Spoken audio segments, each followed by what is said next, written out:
marcial. Saudações, galera que curte o programa Grito Marcial. É uma imensa honra estar com o mestre Cabeleira aqui, uma pessoa que eu sempre ouvi falar e ouvi falar bem das suas posições fortes, e não deixar se abalar por isso, né, com a posição.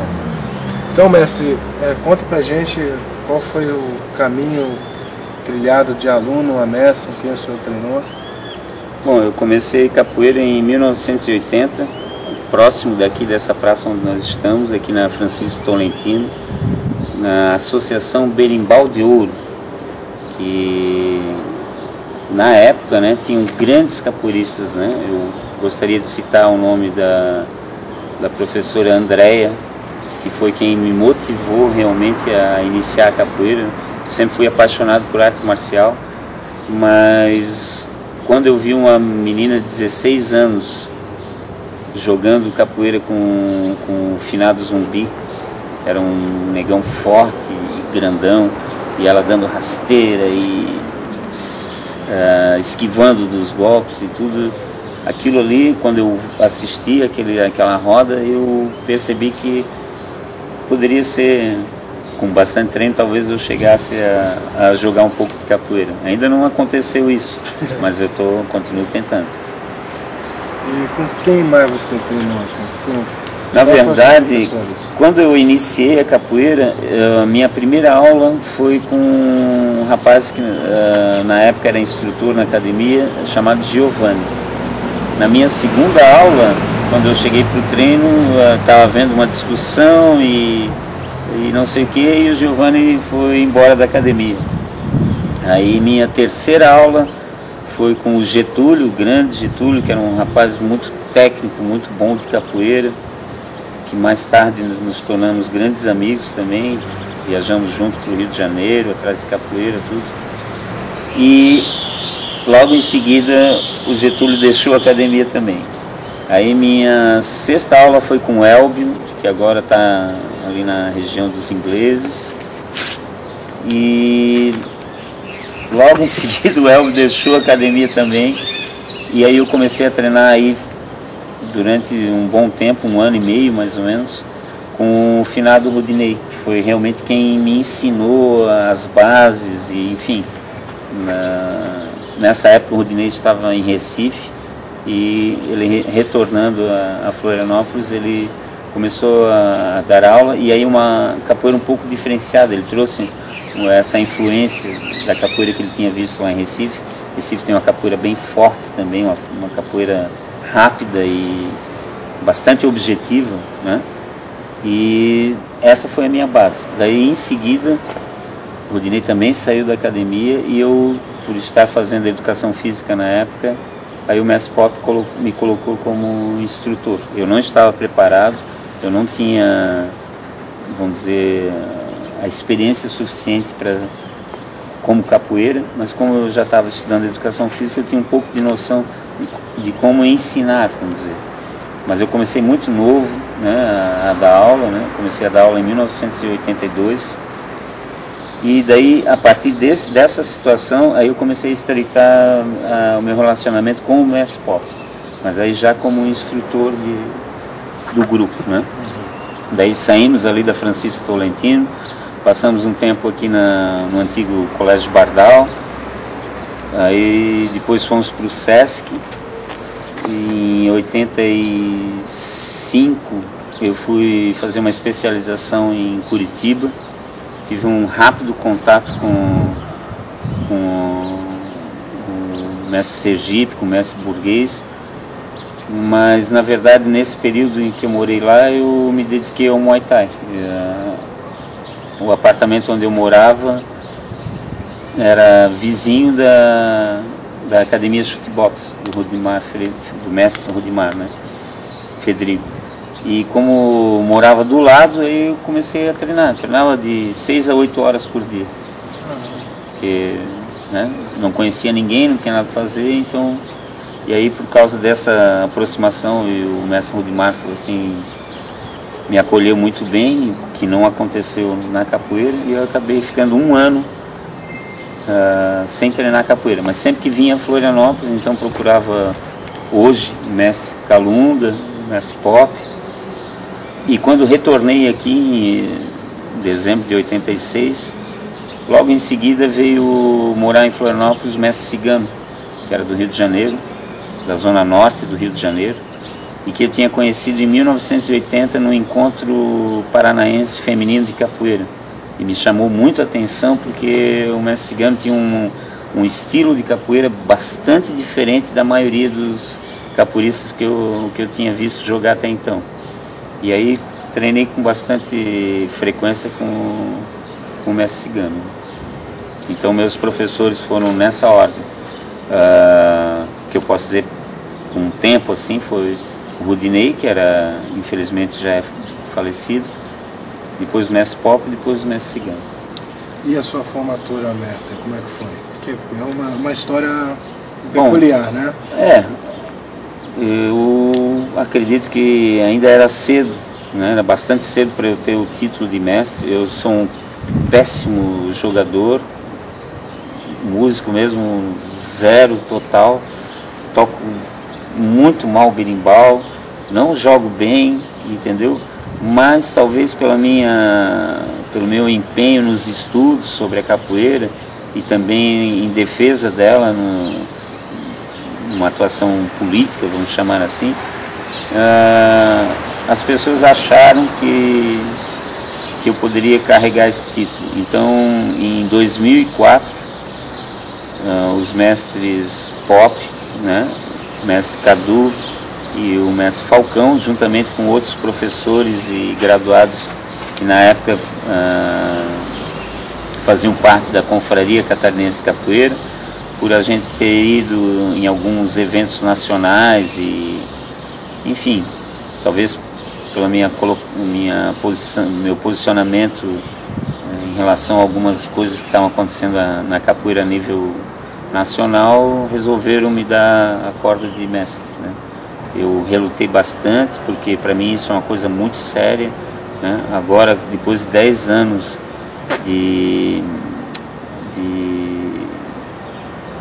com a corda vermelha, fizeram um evento lá em Brusque para me dar a corda branca e eu recusei, né? Porque eu acredito que um exemplo fala 1000 palavras, né? Então eu faço questão que meus alunos valorizem demais a condição que é necessária para tu ter o título de mestre, né? Hoje em dia está muito comum as pessoas se autograduarem ou comprarem a sua graduação, e eu não quero que isso aconteça, pelo menos com as pessoas que hoje são graduados, que eu chamo de discípulos, né? Não de alunos. Alunos é o cara que entra hoje na capoeira, né? Mas, por exemplo, o pessoal que dá aula lá no meu grupo, todos eles eu conheço há mais de 10 anos. Se eles não praticam capoeira nesse período sem interrupção, mas eu os conheço. Eu sei de onde eles vêm, eu sei qual é a índole deles, eu sei do caráter dessas pessoas. Eu acho isso fundamental para que a capoeira seja valorizada pela sociedade, né? Exemplo, né? Mestre, conta um pouquinho pra gente como é que foi a sua saída de Florianópolis para Brusque, né? A criação do grupo Camará, né? Bom, eu nasci em Brusque, né? Eu sou brusquense de nascimento. Em 1979 eu vim para Florianópolis para fazer faculdade, né? E aqui eu procurei algumas lutas, né? E sempre fui muito curioso, né? Sobre a história, a filosofia dessas práticas, e acabei me apaixonando pela capoeira. Em 1990, por N razões, eu resolvi sair de Florianópolis, né? A capoeira aqui era um pouquinho mais de contato, vamos chamar assim, né? E havia algumas atitudes que eu acreditava que não eram pertinentes ao mundo da capoeira, né? Que eu discordava, né, de algumas atitudes. Então eu pensei, então eu vou para algum lugar onde não tem capoeira, começar do zero e poder testar se essas minhas convicções têm fundamento ou não, né? Porque eu viajava bastante, eu conheci vários mestres da velha guarda, E as conversas que eu tinha com essas pessoas me deixaram em dúvida sobre a capoeira que eu estava vendo acontecer aqui. E que infelizmente acontecem essas coisas que suscitaram essas dúvidas, continuam acontecendo, que é a questão da mercantilização, né? Transformar a capoeira num objeto de compra e venda, né? A intenção de vender um produto, transformar a capoeira num produto. Então eu voltei para minha cidade natal com esse objetivo, de colocar lá uma prática de capoeira, não uma capoeira, mas uma prática de capoeira que estivesse de acordo com aquilo que eu acredito, né? Então minha primeira aula em Brusque foi, se eu não me engano, entre o dia 15 e o dia 20 de março de 1990. E de lá para cá a gente está construindo, né, um ideário em cima desse grupo Camará. Camará não é uma palavra, é uma sigla. Camará quer dizer cultura do axé na mandinga, da arte de raízes na África. Então, todos esses elementos que fazem parte dessa sigla, a gente tenta de alguma maneira desenvolver na prática da capoeira. E para isso eu procuro estimular todos os praticantes do nosso grupo a estudarem capoeira. Não estou falando de formação acadêmica, estou falando de estudo. Então se dedicar à leitura, à pesquisa, a procurar os velhos mestres, né? Não os mestres velhos, que é diferente, né? Tem velhos mestres que carregam em si a sabedoria da capoeira. E tem alguns mestres que só têm idade. É verdade. Né? Não tem nada para acrescentar à capoeira, só tem idade. Então é preciso separar essas duas coisas. Mestre, você estava na fundação da Confraria Catarinense de Capoeira, né? Foi a primeira confraria nacional. Sim. Como foi criada e qual era a necessidade inicial da confraria, se essa necessidade ainda existe? Bem, a confraria, ela iniciou numa viagem que nós fizemos ao primeiro Congresso Nacional de Capoeira em São Paulo. Durante o percurso até São Paulo, conversando com as pessoas no ônibus e tudo, a gente percebeu que havia afinidades, algumas afinidades entre aquela delegação ali. E a partir de uma proposta de trabalhar juntos pela capoeira independente de grupos, é que nasceu a confraria. Na época, ainda havia muita disputa entre os grupos e acontecia muita violência, né, quando os grupos, né, se encontravam em um determinado ambiente. E a partir dessa experiência de viajarmos juntos e de elaborarmos uma pauta de discussão para o Congresso Nacional, se vislumbrou a possibilidade de trabalharmos como uma equipe de diferentes grupos, mas com objetivos comuns. Daí nasceu a confraria. Essa era uma ideia que eu já tinha há bastante tempo e quando encontrei outras pessoas que pensavam da mesma maneira, isso possibilitou que a confraria acontecesse. Hoje em dia existe um esforço também provocado pelo Congresso Nacional de Capoeira, mas agora no sentido oposto. No primeiro congresso, que foi em 2003, e no segundo, que foi em 2004, nós participamos e a delegação catarinense foi decisiva, juntamente com a delegação baiana, em posicionamentos que discordaram do Congresso. E agora a organização de um novo Congresso Nacional também despertou um movimento nacional contra a regulamentação.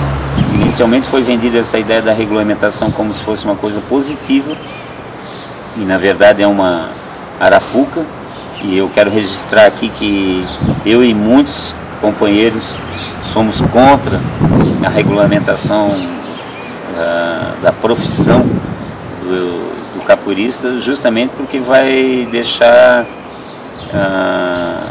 toda essa gama de possibilidades que a capoeira tem, reduzida a um aspecto esportivo, atrelado a conselhos e sindicatos, que nada mais é do que para cobrar dinheiro e vender graduações, e nós somos contra.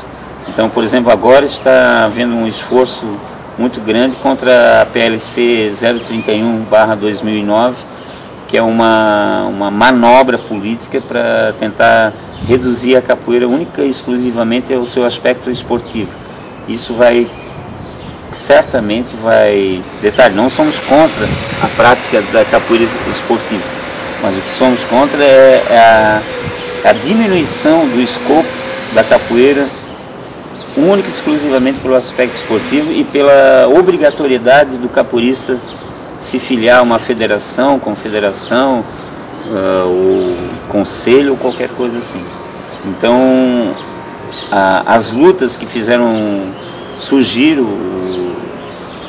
a Confraria Catarinense de Capoeira continuam presentes. Infelizmente, talvez a maneira de nós lutarmos contra isso que ainda não foi estruturado de uma maneira correta. Por quê? Porque estamos ainda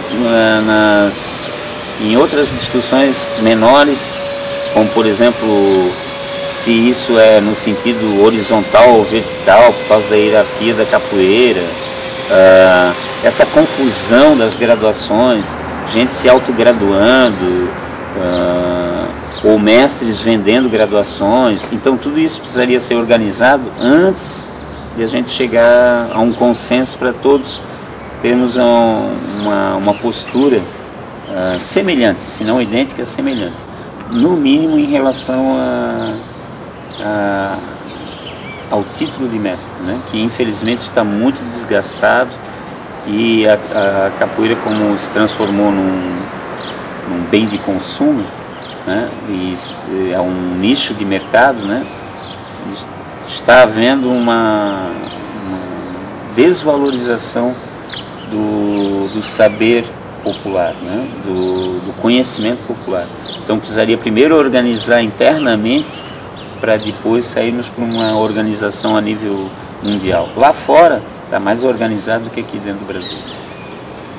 Já que você tocou nesse assunto, mestre, o que te deixa hoje com raiva ou com alguma coisa que te deixa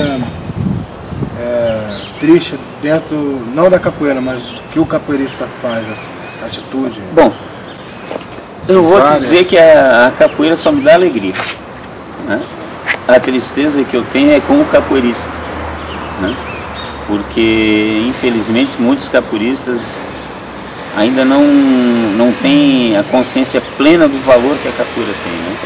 Aquela música "Você Não Sabe o Valor que a Capoeira Tem" mostra bem isso. Às vezes o próprio praticante não tem consciência da riqueza que a capoeira é. E atualmente, assim, o que mais me choca em relação ao que está acontecendo com a capoeira é esse festival de graduações, né? A graduação na capoeira se transformou num mercado. Então, independente se a pessoa é bem intencionada ou não, isso aí gera um efeito dominó que vai contra as coisas que eu acredito. Então, por exemplo, a multiplicação de professores de capoeira.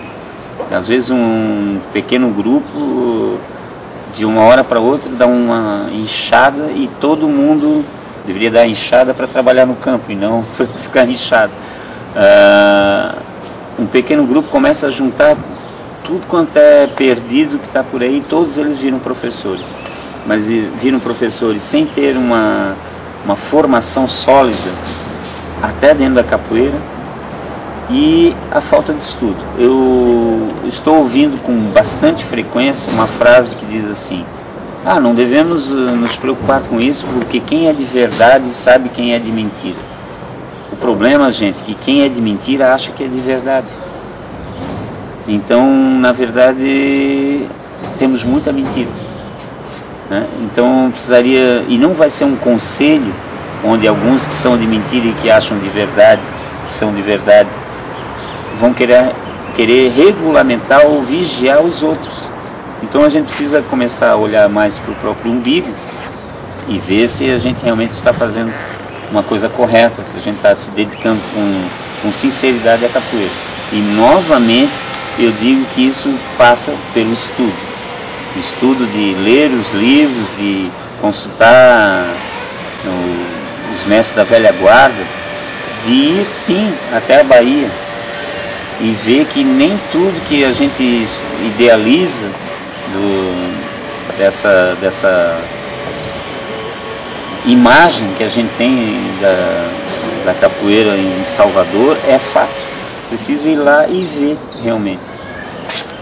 Lá sim tu vais perceber que muitas das coisas que alguns mestres que vêm de lá pregam como verdade só pregam aqui. Lá eles fazem uma coisa completamente diferente. Lá a capoeira é muito mais natural, é muito mais espontânea. Mas aí quando tem que fazer um workshop, né? Workshop de capoeira, por que o nome em inglês? Né? Começa por aí. Quando tem que fazer um workshop, né? Aí o discurso já é outro. Então precisa realmente separar o que é verdadeiro da capoeira e o que é uma tradição inventada, né? O que é feito para se transformar em produto. E isso precisa de bastante empenho, bastante pesquisa e, claro, viajar. Quem não sai de casa, né, não evolui. Não adianta se fechar dentro de um grupo, por mais alunos que tu tenha, por mais praticantes que estejam ao teu redor, só viajando e conhecendo outros capoeiristas e dando a cara para bater mesmo é que tu vai ter uma visão um pouco mais esclarecida do que está acontecendo e do que nós precisamos fazer para que a capoeira seja reconhecida com o valor que ela realmente tem. E você já tocou no assunto da viagem, qual foi o fato mais inusitado, algo que tenha te marcado? Ou em Salvador, no Rio de Janeiro, em São Paulo?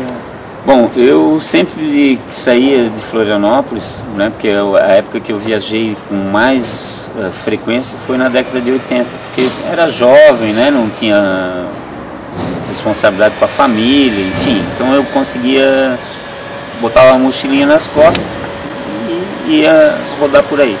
Então eu viajei mais na década de 80. Eu continuo fazendo algumas viagens, mas não com a mesma intensidade daquela época.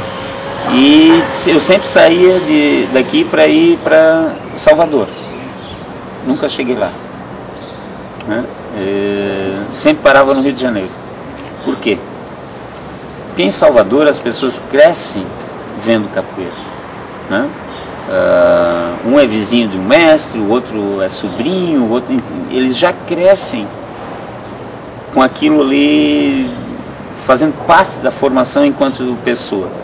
Eu comecei a capoeira com 18 anos, então eu não tinha essa mesma oportunidade de aprender desde criança. Quando eu comecei a capoeira, quando dava vento sul, eu não podia sair de casa. Eu era tão magro que para andar na rua eu tinha que me segurar nas coisas, tão fraquinho que eu era.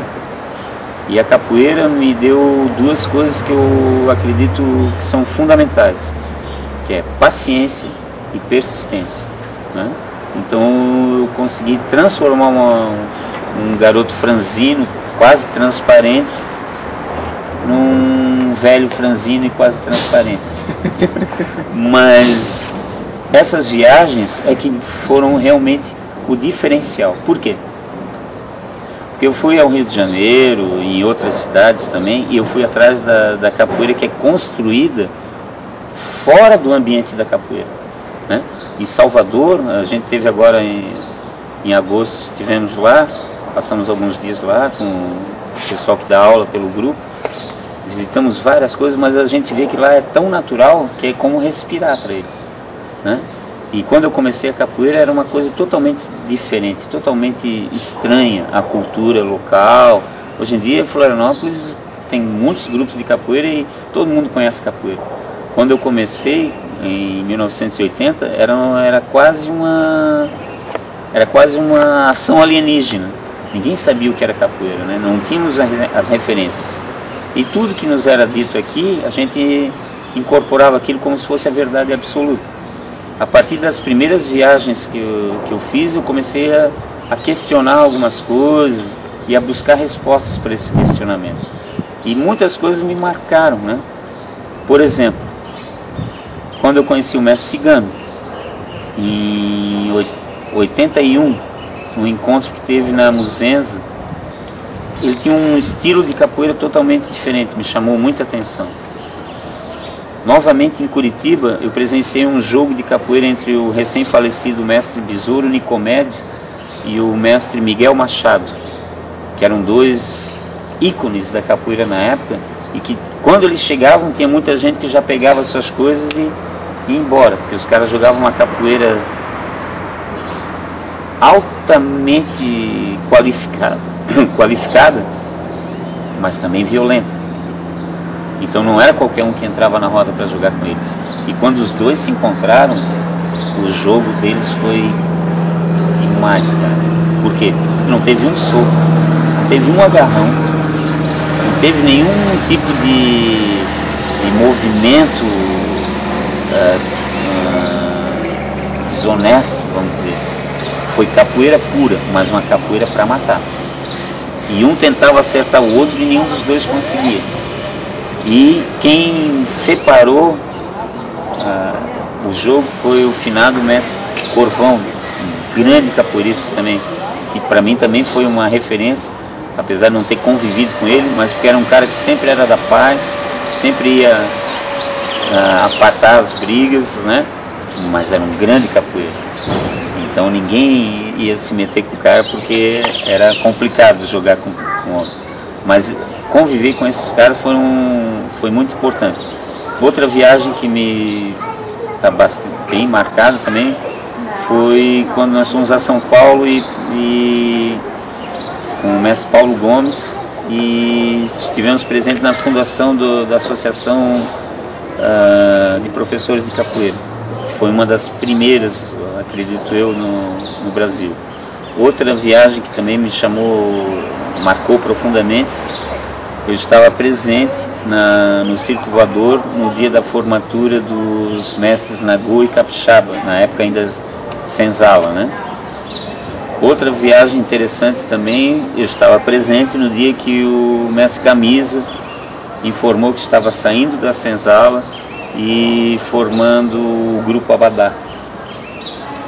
E todas as vezes que eu fui ao Rio de Janeiro aconteceram coisas maravilhosas, né, em relação à capoeira e na minha formação pessoal também. Tive o privilégio de conversar um pouco com o mestre Arthur Emídio, que também para mim foi um marco, assim, né, ouvir dele as histórias de vida e os conselhos, né. Eu sempre procurava me aconselhar com os mestres mais antigos, para eles me darem um direcionamento, né, de como me comportar na roda, enfim. E os próprios congressos nacionais em 2003 e 2004, enfim, conviver um pouco com a capoeira da Zona Norte do Rio, que não é a capoeira tão conhecida, né, são os mestres que não tiveram o mesmo destaque que tem, por exemplo, os capoeiristas da Zona Sul ali do grupo Senzala, enfim. Ter convivido um pouco com o mestre Leopoldina, né? Lá no Rio de Janeiro e também aqui em Florianópolis. Enfim, quem não sai de casa não conhece o mandingueiro, né? Então realmente a pessoa tem que rodar um pouco o mundo para ter história para contar, senão não... Mas foram muitas viagens, né? Foram muitas. Na época, na década de 80, minha motivação para trabalhar e tudo era reunir dinheiro para viajar. Então, algumas vezes eu fui de moto para o Rio de Janeiro, então ia parando nas cidades no caminho, ia tentando conhecer outros capoeiristas. Então tem umas histórias aí pelo caminho, né? Essa última pergunta, que é quase de praxe do programa já, é sobre a sua opinião do que é ser mestre, né? Isso aqui é uma pergunta meio complicada. Bastante complicada. Mas se você puder deixar uma mensagem para quem está vendo o programa agora, às vezes um menino que está começando a treinar agora, um professor, um cara que tem esse título e nas suas palavras ele fala, pô, eu não deveria nem estar com essa graduação. A gente sabe que mexe com o ego de bastante pessoas, mas é importante ouvir. O senhor é considerado mestre por muitos outros mestres, isso que é importante para a comunidade, né? Eles estão enganados, mas tudo bem. O que eu vejo é o seguinte, o título de mestre, independente de qualquer outra coisa, se tu és professor de alguém, ele já pode se considerar mestre, em relação ao título, não ao conhecimento. Mas para que a pessoa possa usar esse título diuturnamente, né, possa se apresentar, sou o mestre fulano de tal, eu acredito que além do tempo, não consigo ver o cara ser mestre com 10 anos de capoeira. A capoeira é muito complexa, ela tem muita informação, diferentemente de outras artes, onde tu basta lutar. Não estou diminuindo o valor das outras artes, mas por exemplo, um esporte de contato, se tu treina 1000 chutes retos para frente, vai chegar uma hora que esse chute vai funcionar muito bem, né? Mas na capoeira não basta só chutar, tu tens que saber parar o pé antes de atingir uma criança, uma senhora, um cadeirante, uma coisa assim. Então eu acredito que para ter o título de mestre e ser reconhecido pela comunidade, e aí eu falo não a comunidade da capoeira, a comunidade, todos, a cidade onde tu mora, o bairro onde tu vives, quando tu passar e alguém dizer, ô mestre, ele não está se referindo ao título que tu ganhasse ou que tu comprasse de alguém, está se referindo ao trabalho que tu vem desenvolvendo. Então, atitudes é que fazem um mestre, não exatamente a cor da corda ou qualquer coisa assim, mas as atitudes. E a atitude, para essas atitudes serem reconhecidas, elas precisam de um tempo. Nem sempre aquilo que tu faz e que realmente faz a diferença para a capoeira é visto pela comunidade ou pela sociedade. Às vezes aquele trabalho que tu faz voluntário e que ninguém sabe, tu estás trabalhando ali há 10, 15, 20 anos, ajudando um asilo, dando aula para pessoas carentes, ou, enfim, isso aí que vai te transformar num verdadeiro mestre.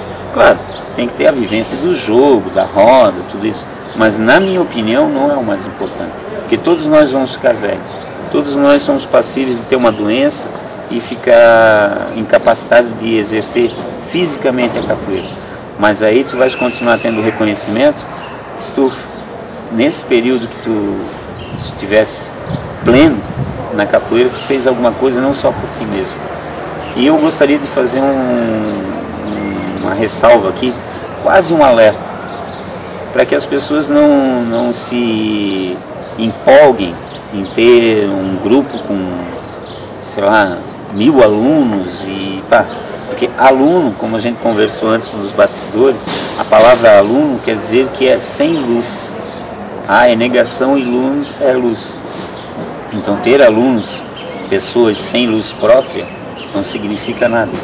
Agora ter discípulos, pessoas que estão tentando evoluir e fazer com que a capoeira seja uma ferramenta para o seu autoconhecimento, para o seu desenvolvimento enquanto pessoa, e que esse indivíduo faça a diferença na sociedade, seja uma pessoa positiva, seja um cidadão de bem que vai fazer o seu papel valer enquanto ser humano. Essa é a diferença. O mestre é o cara que aponta um caminho, não é o cara que carrega o outro pelas costas ou que puxa alguém pelos cabelos para ir nessa ou naquela direção, né? Tem uma cena do grande mestre de capoeira chamado Bruce Lee, né? Que com certeza muitas pessoas entraram na capoeira ou entraram no mundo das artes marciais por causa dele, em que naquele filme Operação Dragão ele aponta para a lua e o aluno fica olhando para o dedo, e ele disse, não olhe para o dedo, olhe para a lua, né? O mestre é o dedo e a capoeira é a lua. Então se tu ficar muito preocupado com o dedo, tu não vais ver a beleza da lua, e é mais ou menos por aí. Então um conselho, procurem saber quem é, da onde veio e o que faz o mestre de capoeira. para ver se aquela pessoa vai realmente, além de ensinar a se movimentar dentro da roda de capoeira, vai propiciar um ambiente positivo, vai fazer com que as pessoas se reúnam para serem felizes. Infelizmente, a gente vê algumas rodas de capoeira, as pessoas tudo com a cara fechada e se agarrando, trocando soco. Isso não é capoeira. Capoeira é um ambiente de alegria, capoeira é um ambiente onde as pessoas se sintam bem. Os 3 R's que o mestre Decano sempre falava, né? Ritual, conhecer como se comportar dentro da roda, porque esse conhecimento vai fazer tu aprender a se comportar na tua vida de modo geral. Ritmo, que não é só a questão de tocar os instrumentos, mas perceber que para ver a harmonia no jogo tu tens que ter esse ritmo para isso ser capoeira. E o principal, respeito, né? Então a pessoa que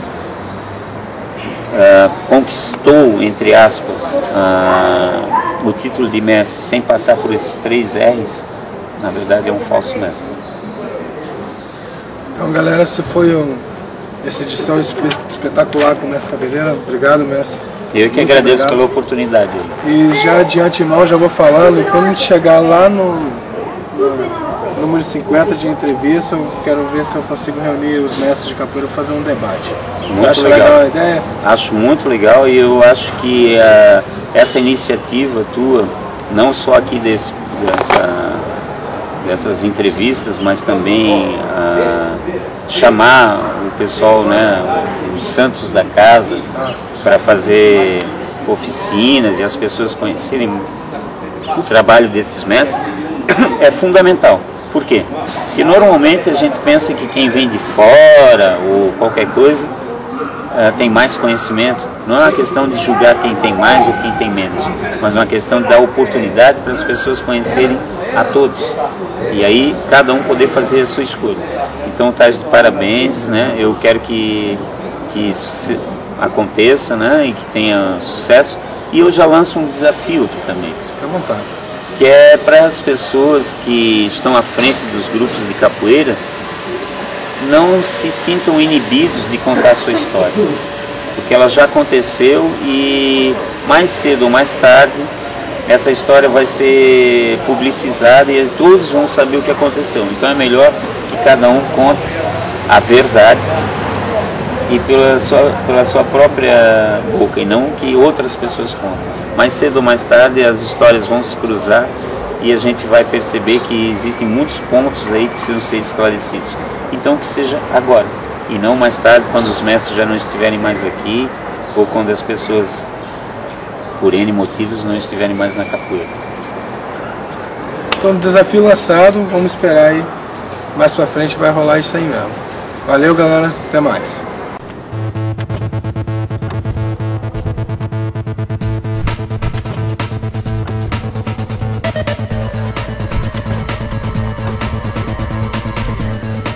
Marcial.